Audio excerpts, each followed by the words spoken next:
Good morning. I hope you're doing well. We're going to finish off our area of solubility and start a little bit on the thermodynamics stuff. Just as a quick reminder, this week is class presentations week, and I'm sure looking forward to seeing what you have all found out about your stuff. Should be really cool. If you have any questions on anything, of course, let me know. Problem set 4 will be due next week, not this week. Just make sure we're clear on that. Any questions, that kind of stuff? Nice haircut, Dr. Russell. Thank you.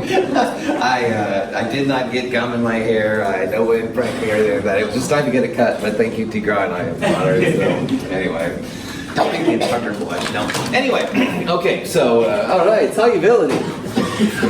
KSP is the way that people talk about solubility of things. And if you see a KSP, the number refers to having the solid as a reactant and the ions that go into it as products.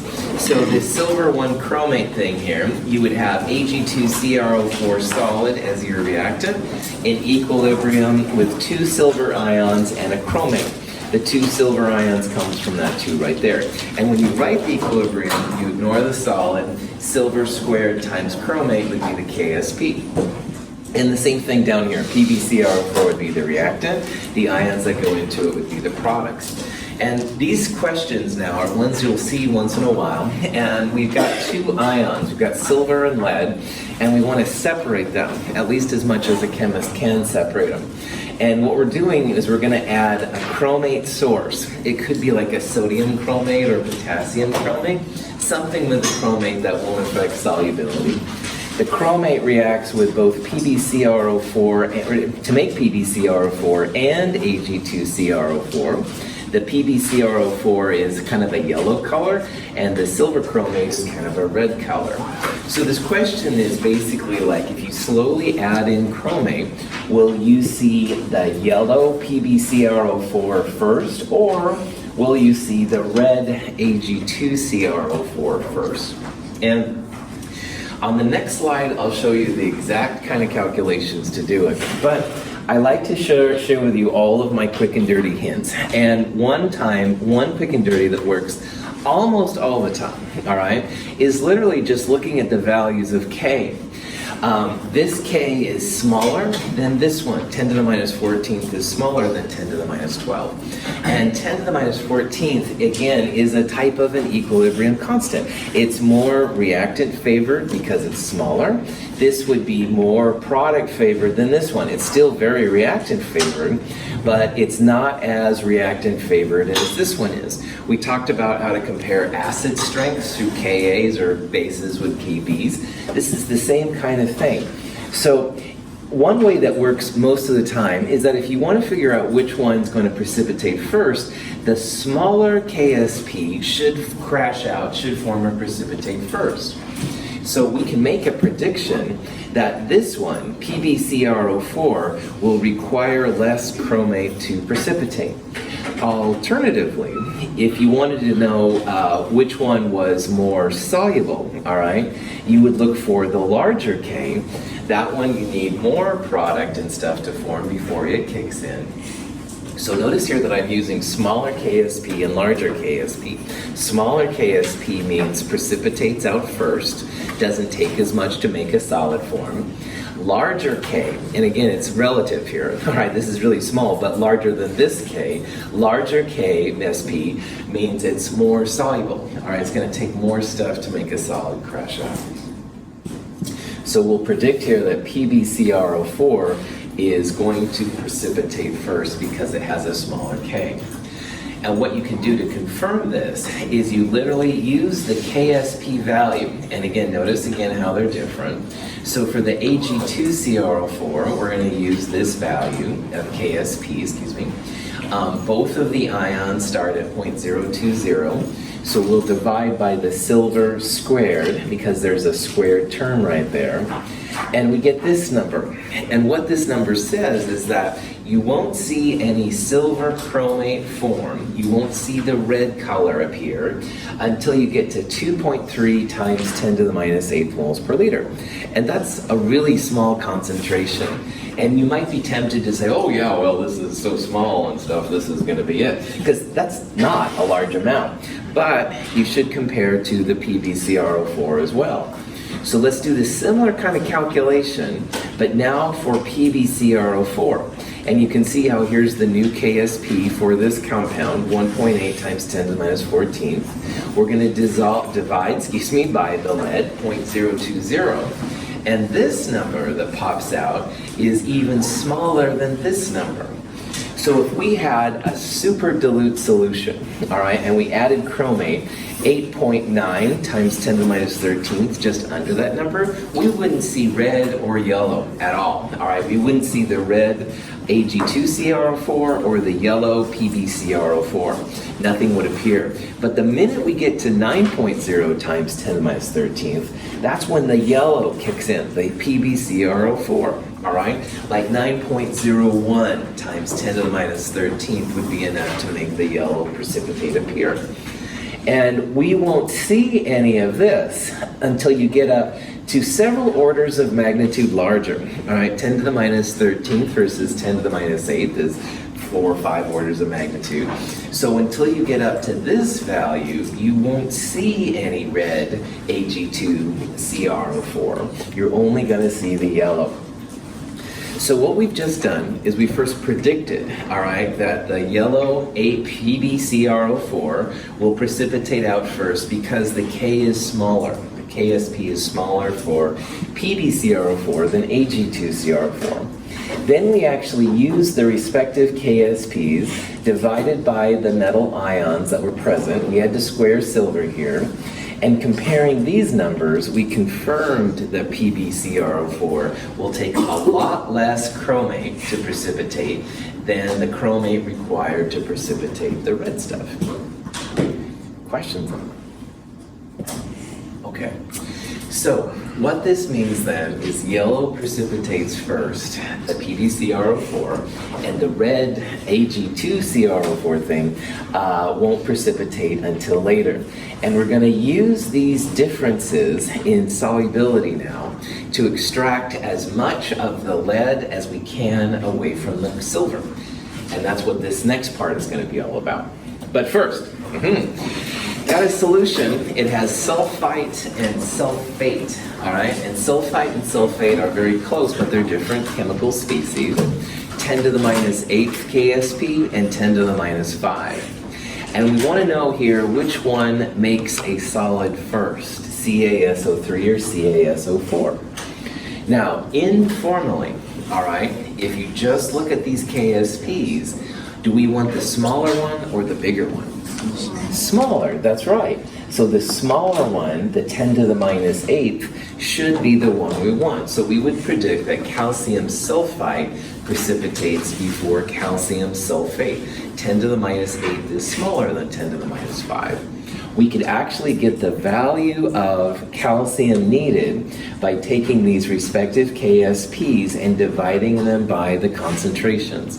But honestly, in this case, that's kind of silly because, yeah, there's quite a bit of a difference between these numbers, 10 to the 3 or so, and that's a pretty good amount. So in this case, definitely calcium sulfite.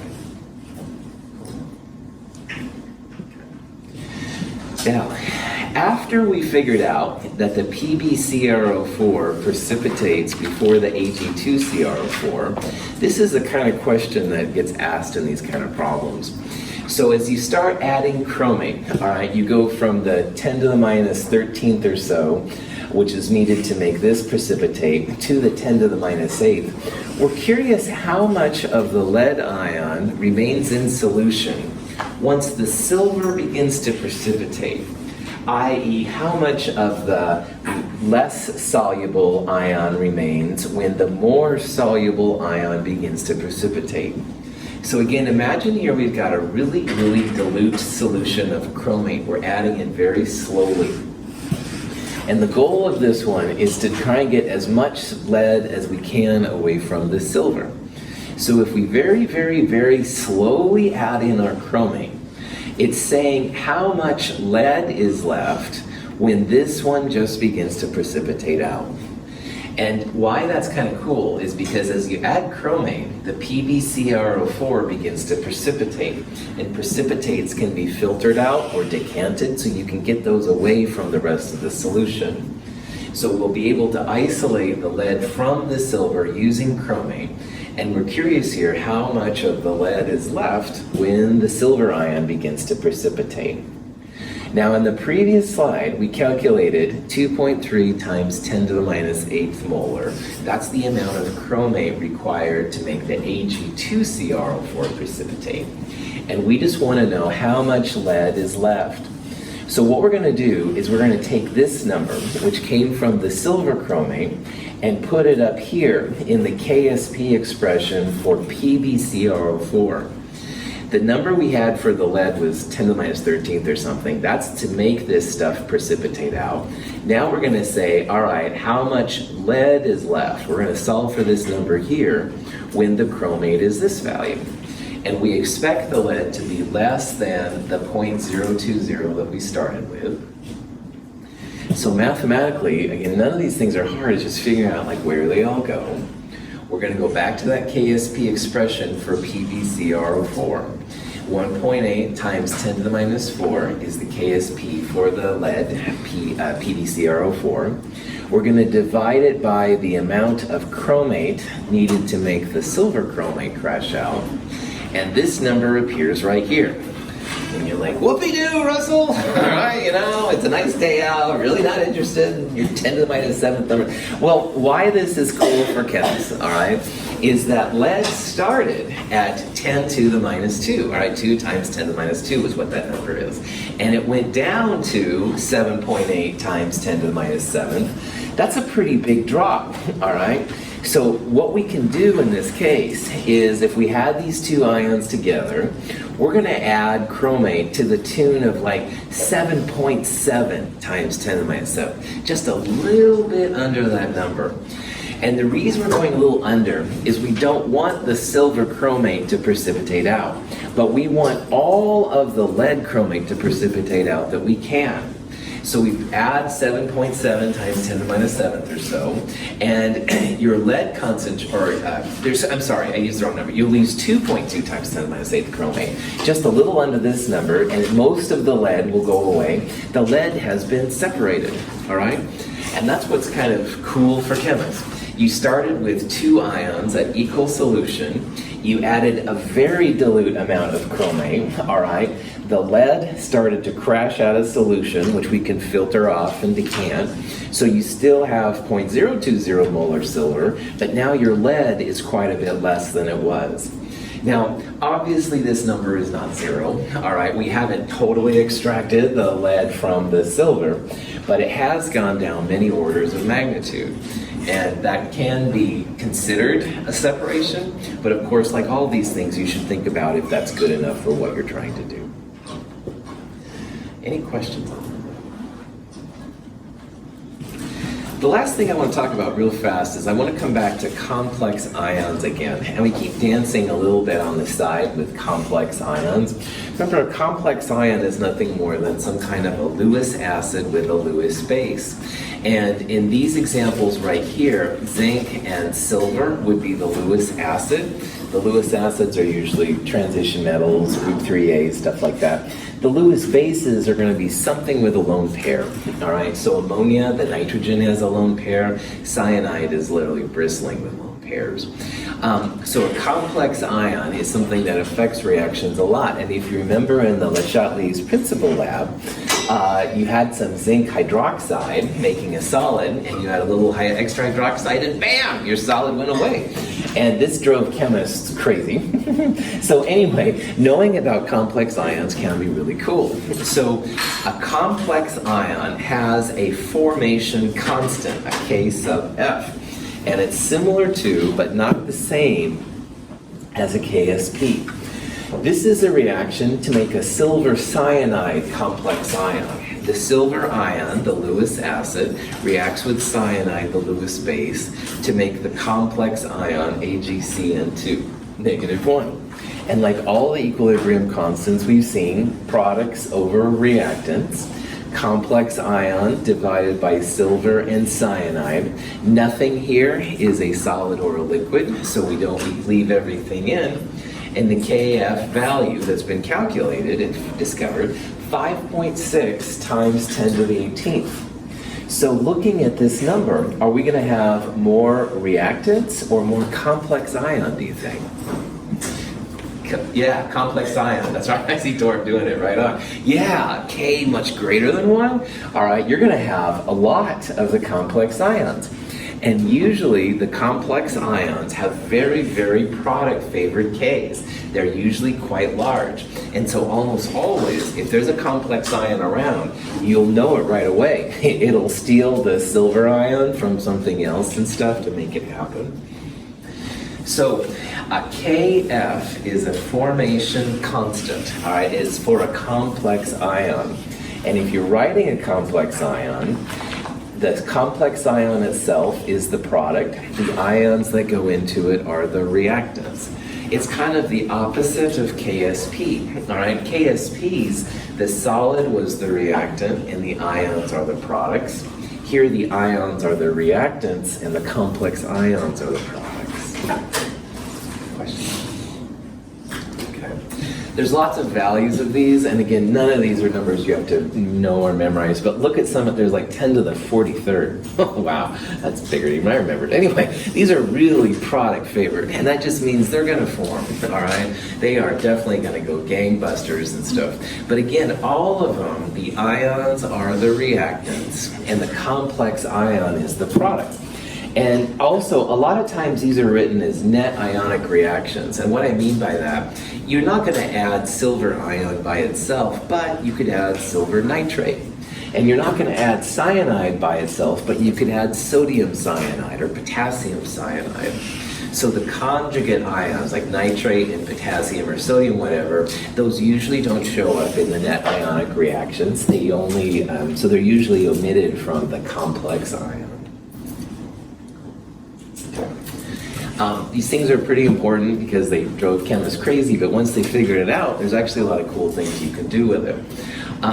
We can look here at an example with silver chloride. That's a solid. That's going to have a KSP expression, and the silver ammonia complex ion. Now, silver chloride, making silver ion and chloride ions, this is a KSP. All right, remember, every time you see KSP, the solid is going to be the reactant and the ions are going to be the products. You can also have a KF expression for the complex ion. And remember, if you don't know if it's KF or KSP, KSPs have the solid, KFs will be ionic, positive, sometimes negative, and aqueous, all right? So this is going to be a KF expression. And the reason I wrote these two together is what we're going to do next is we're going to add these reactions together. And why we do that, silver ion as a product and silver ion as a reactant will cancel. You can actually use that to find the different values. So if you have the KSP and the KF, you would multiply these two together to get the overall K. This is a real handy way sometimes of removing silver chloride from glassware. It kind of sticks, makes like a smudge, but if you add some ammonia to it, it dissolves it pretty well. When solutions of silver nitrate and sodium chloride are mixed, insoluble silver chloride precipitates from solution. When we add ammonia to the mixture, however, the precipitate redissolves.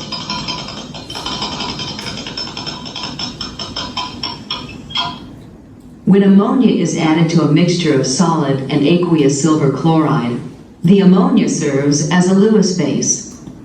The complex ion formed consists of two ammonia molecules bound to each silver ion.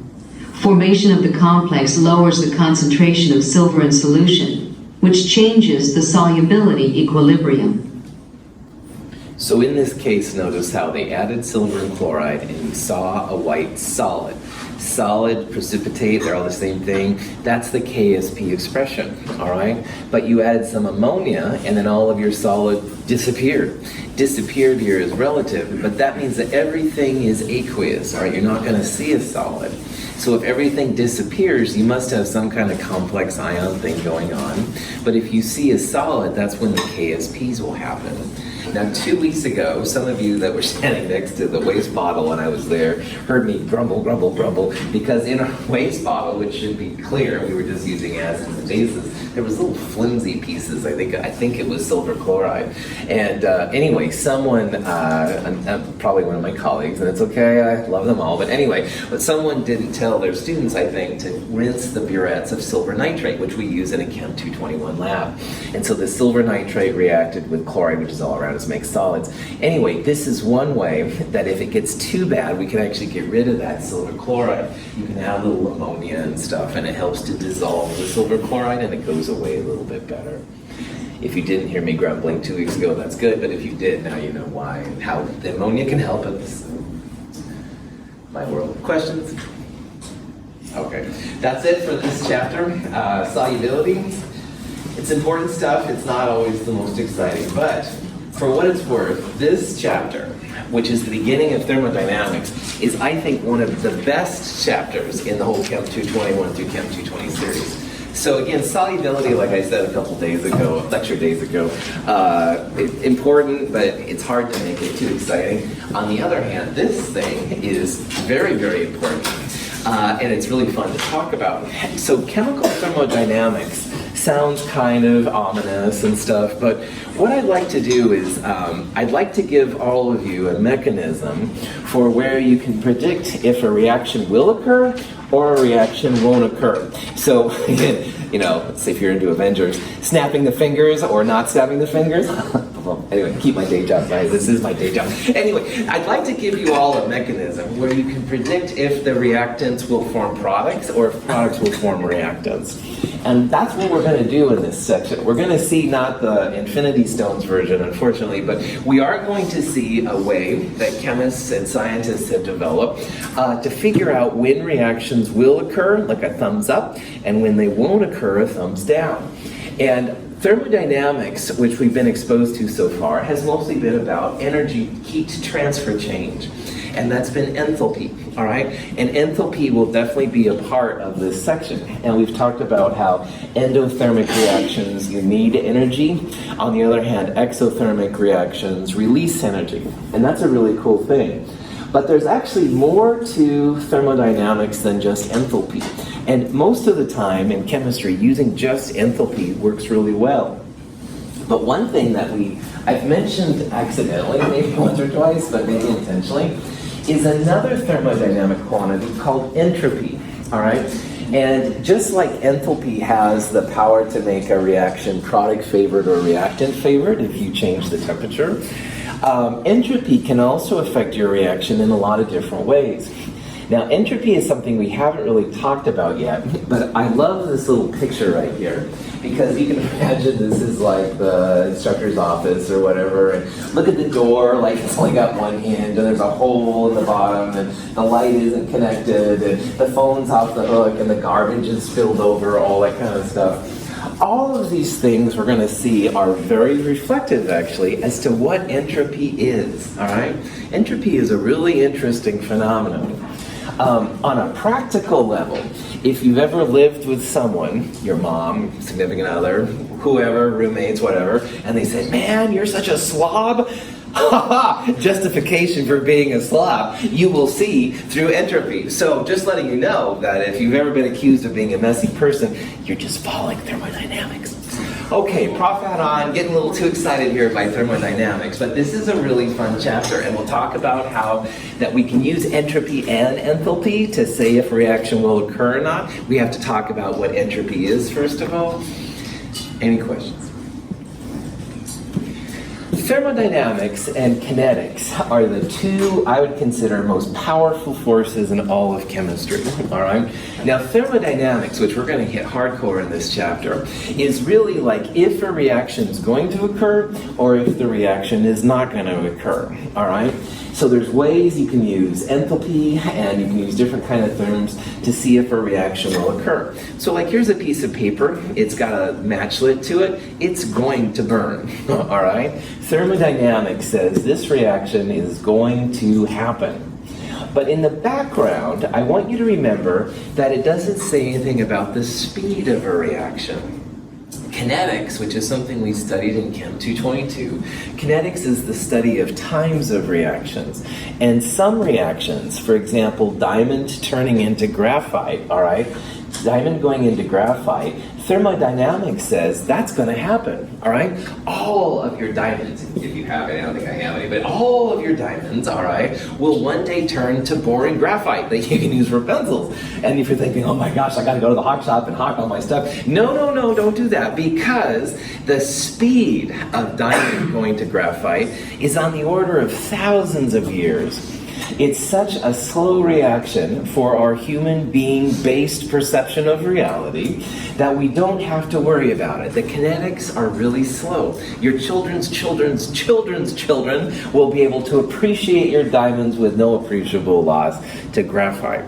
So all the things we're going to talk about in this section are thermodynamics. Will a reaction occur? Will it not occur? But you've got to remember in the back of your mind, kinetics is a player. How fast a reaction is, how slow a reaction is. And just because a reaction is going to go, it doesn't mean it'll happen in a second or in a year or in your lifetime kind of thing.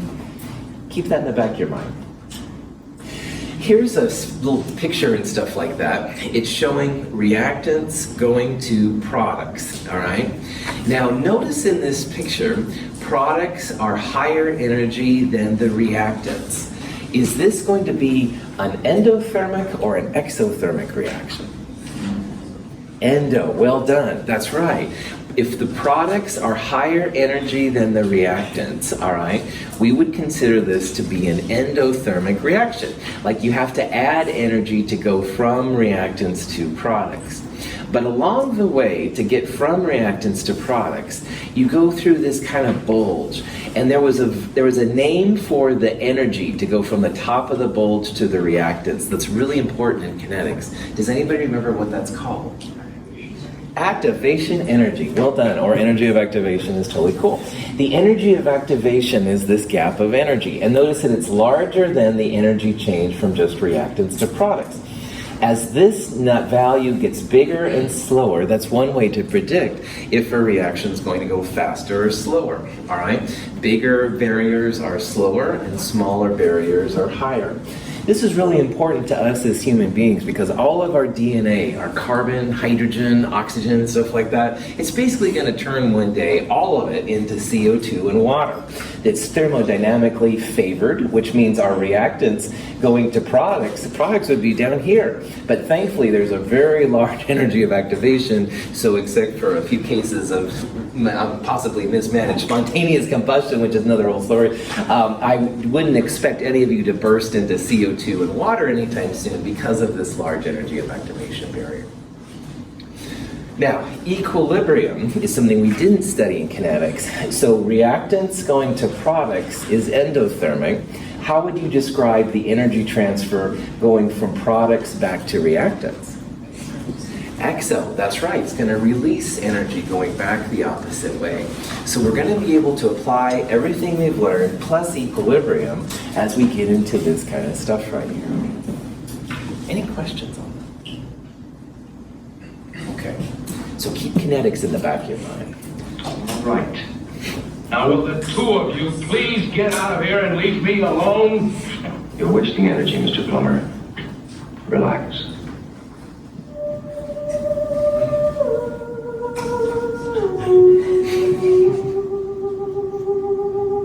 Bear with me.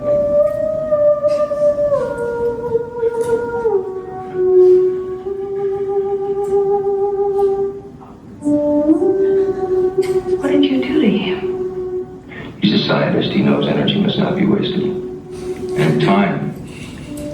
Energy and time are two most precious possessions. You don't have to worry about me, Janet. I'm fine. Bam! Energy and time. Two most important. Outer Limits, nailed it in the 60s, I'll tell you. Anyway, it's kind of a cool episode. But anyway, yeah, energy and time. He is a scientist. You all are scientists. Energy and time, really important. Thermodynamics is the energy, and kinetics is the time. So just keep that in the back of your mind while we go through this, the time component. The lazy chemist phenomena that I keep babbling about and stuff like that. Anyway, all right, let's get on. Now, first law of thermodynamics is something that we've used in this class, although we haven't necessarily talked about it. Energy cannot be created or destroyed is a perfect way, in my opinion, of doing it. The conservation of energy. So what that means is that we're not going to create any energy out of nothing, and we're not going to lose any energy. It's redistributed. Now, in our chemistry world, all right, heat and work are the important parts. Heat usually is given the symbol Q, and work W. Almost all the time in chemistry, though, the heat is more important. And if your heat is measured at constant pressure, that's really what enthalpy is. So enthalpy is the big thing so far that we've used to talk about the energy of the universe, all right? And you can redistribute the energy, but you're not going to do it and stuff, so this is just kind of silly, the first in law of thermodynamics, but anyway, just realize that first law says you're not going to make or destroy any energy. It's already around us. We just have to figure out creative ways of accessing this energy. And again, work, which is one thing you might talk about in physics more, is important, but in chemistry it's more about heat, which we basically talk about as enthalpy. Now, in Chem 221, these are some kind of flashback kind of things. I just want to make sure we're all up to speed. Enthalpy values are usually recorded in kilojoules per mole, all right? And here are two tables. This one right here was something we talked about in Chem 222, and it was called bond enthalpies. And we went bonds broken minus bonds formed to find out the different energy changes, and that's one way to find the energies. On the other hand, in Chem 221, we use what's called a formation enthalpy. And formation enthalpies mean you're making 1 mole of these products from elements in their standard states. So for example, here for acetylene, carbon and hydrogen would be added to make 1 mole of acetylene. And so what this is saying is that making a mole of acetylene, you're going to get 26.7 kilojoules of energy out. It's an exothermic reaction. So negative delta H's, exo, energy is released. Positive delta H's are endothermic, and you'd see them as positive values. A last thing and stuff is that if you have time to look back at your notes from Chem 221, we will talk a little bit in this section about Hess's law, which is combining reactions to give you an overall reaction, and you can flip reactions around. And even more importantly, probably, is that if you have a reaction and you know all the enthalpies of formation, delta H of products minus delta H of reactants is a great way to calculate the energy values. At the end of problem set 5, all right, there's a table of thermodynamic values. It's a whole bunch of these kind of things. And you might use this table a little bit in problem set 4 as well. In problem set 5, we're going to do a lot, but just realize that none of these things are things you have to memorize. Any questions? Okay. Spontaneous reactions is another term we're going to use a lot in this section. And when I think of spontaneous, it's like, hey Hunter, let's go see Avengers Endgame again. And he's like, yeah, cool, and we're gone. But obviously that's not cool because I guess I'm the instructor. However, it's spontaneous in that concept means Tor was looking at the door. He was ready to go. Sorry, Tor, I focused on you. My attention span is very strange as a lecturer. Prophet, back on. Spontaneous in that context means you're going to do something spontaneously. But that's like a time thing, all right? Like it wasn't planned. You're just kind of doing it spur of the moment and stuff like that. My science version of spontaneous is a little bit different, all right? Spontaneous just means you're going to have some type of reaction that's going to occur. It's going to happen, all right? And what that's going to mean is that it's going to be product favored. You're going to have more products than reactants. So every K that we've seen that's larger than 1, we would consider spontaneous. The ones that are less than 1, we would consider non-spontaneous. Now, here's kind of the rub that we're going to get into here.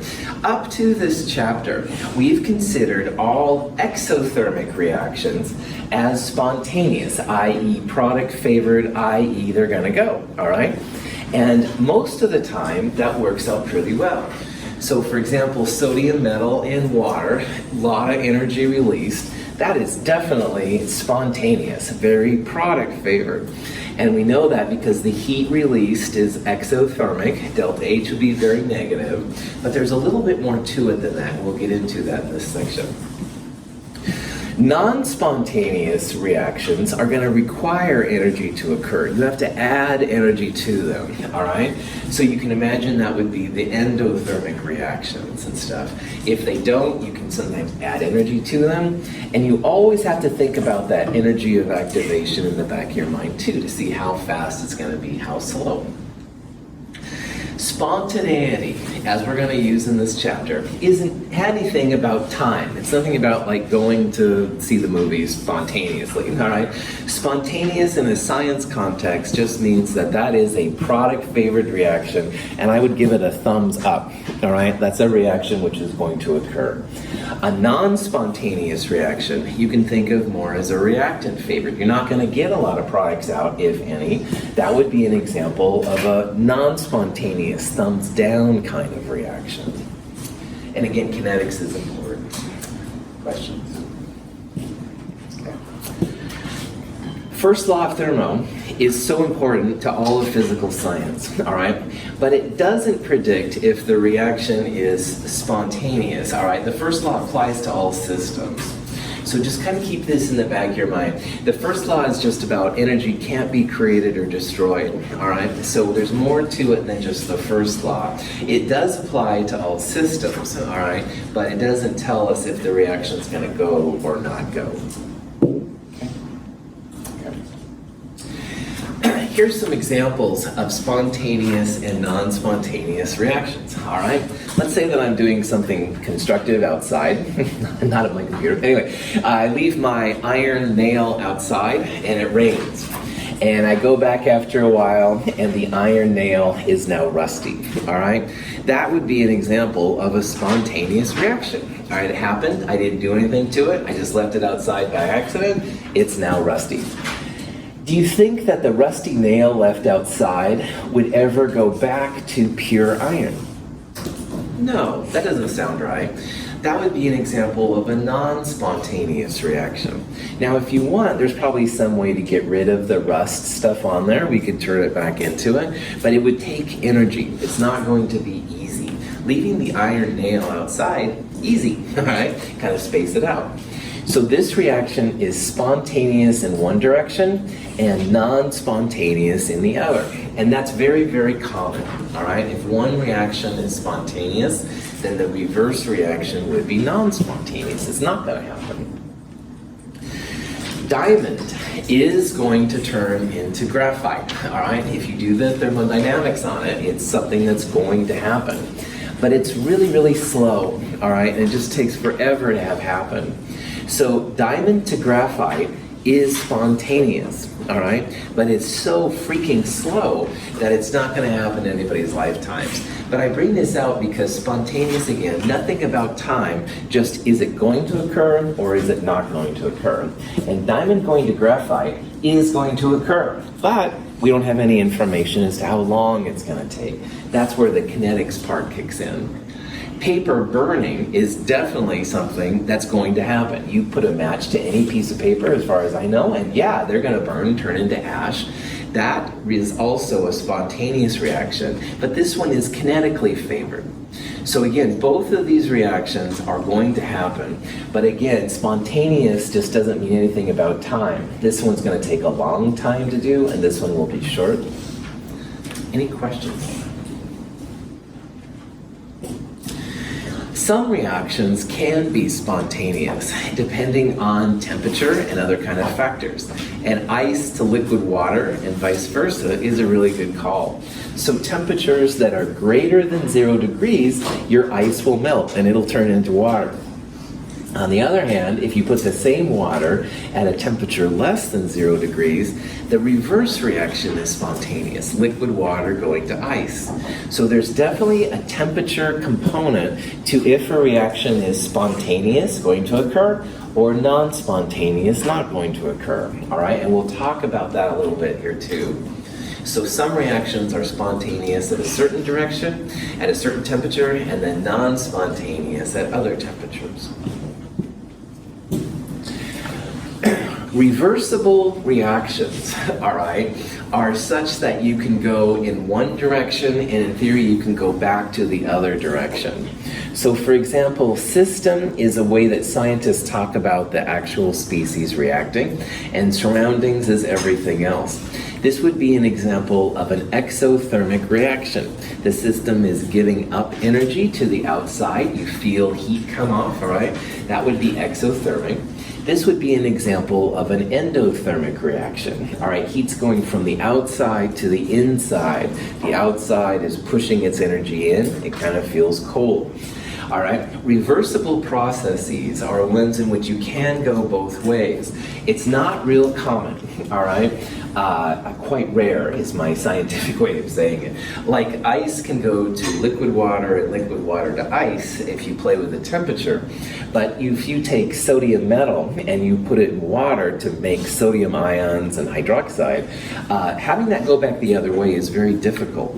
And so we'll see that most of the time, we'll talk about reactions going both ways, but in theory, one way is much more likely than the other, and that's again where the spontaneous part kicks in. Spontaneous reactions are good to go, non-spontaneous reactions, much more difficult to have them happen. Okay.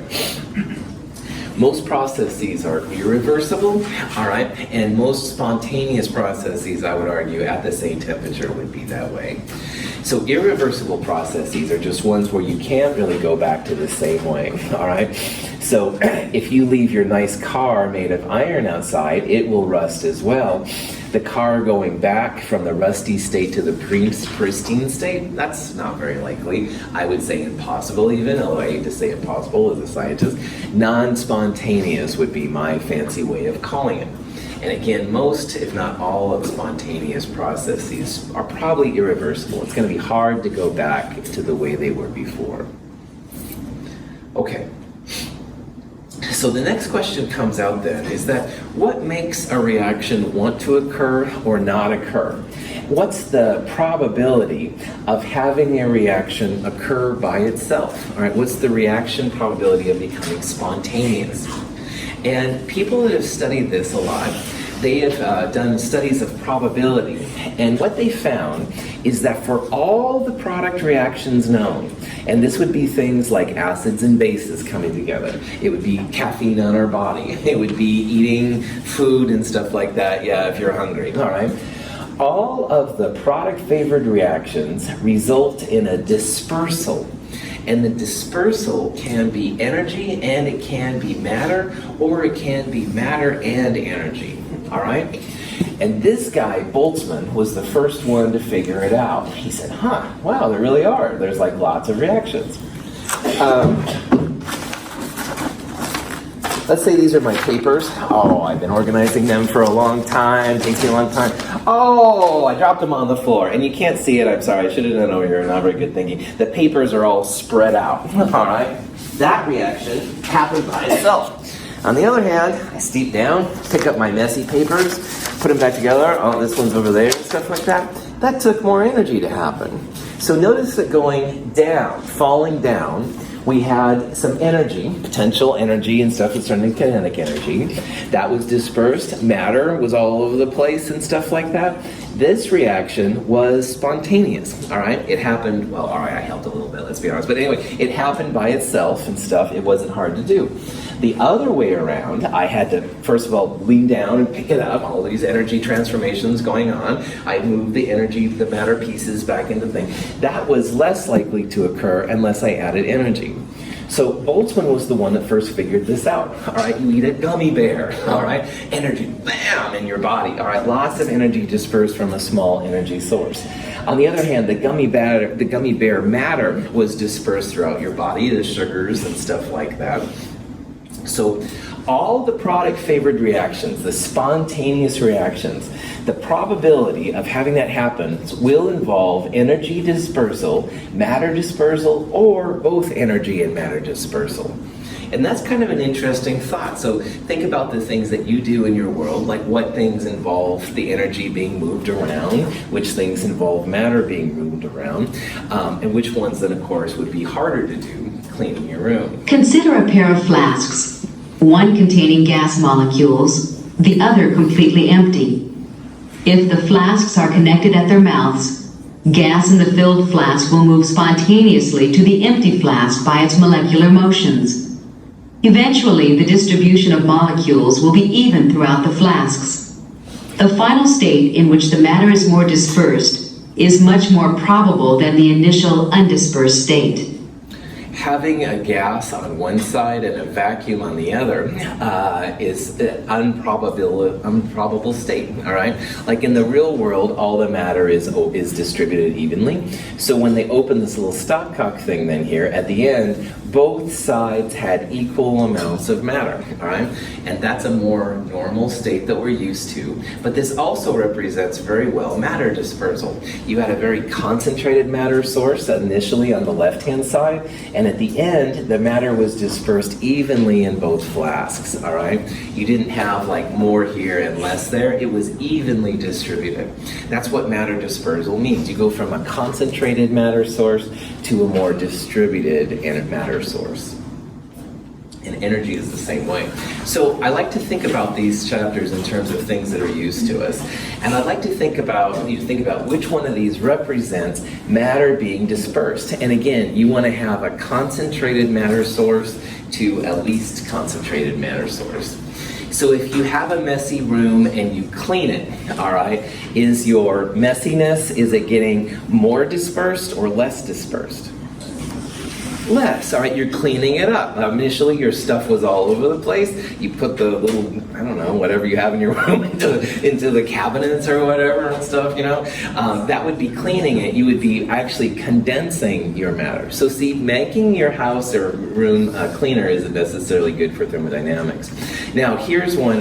If you're condensing gaseous water, so you've got a lot of vapor, all right, and you're condensing it, let's even say it becoming a liquid. Do you think that's going to be matter getting more crazy or more distributed, more concentrated? Concentrated, absolutely, right? You're getting it more concentrated, all right? Now, this one, crystallizing a solid from a solution. So you've got the little ions running around solution and you put it in a black space and stuff like that where it's cold and the crystals begin to form. Do you think that is making the matter more distributed or more concentrated? Concentrated, yeah. Crystals are one of the highest densities and stuff like that thing, so that wouldn't be it. Now, this one, eating dinner. I don't know what your favorite food is. Imagine it in your mind right now, making you hungry. Do you think that that is going to be having this concentrated matter going more distributed or the other way around? Yeah, you're starting out with very concentrated forms of matter, all right? Like a pizza or whatever. And you eat it, and it goes all through your body, different places.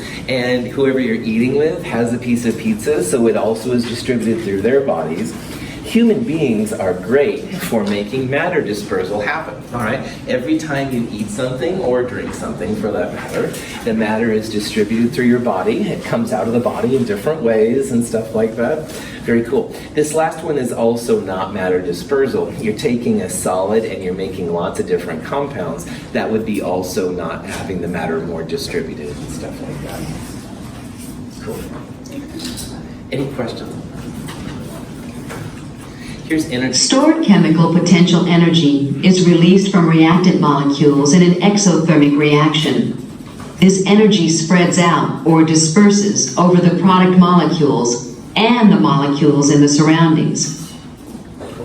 Notice how in this example, something here was very concentrated with energy and it released the energy. And you can see that the molecules right around it actually change color. They absorb the energy. We're not destroying any energy or creating it, but we are redistributing it. So energy dispersal going from a concentrated energy source to a more dilute one. Now, an exothermic reaction is a great example of that, all right? Because energy goes from some kind of a system to the surroundings. The energy is released. Your delta H would be negative. So exothermic reactions are great ways to get your energy dispersed. That potential energy in the bonds is distributed as active energy, if you will, heat energy. And instead of being in just one or two molecules, it's now distributed over everything. That could be the solvent, water. It could be the air molecules around the molecules, whatever it is. But the energy is being dispersed, all right? And that final state with that energy dispersed is more probable, and it makes the reaction spontaneous / product favored, usually. And I'm gonna have to leave it here. Oh, anyway, this is a cool chapter. We'll talk more about this on Wednesday. Looking forward to your class presentations. Have a great day.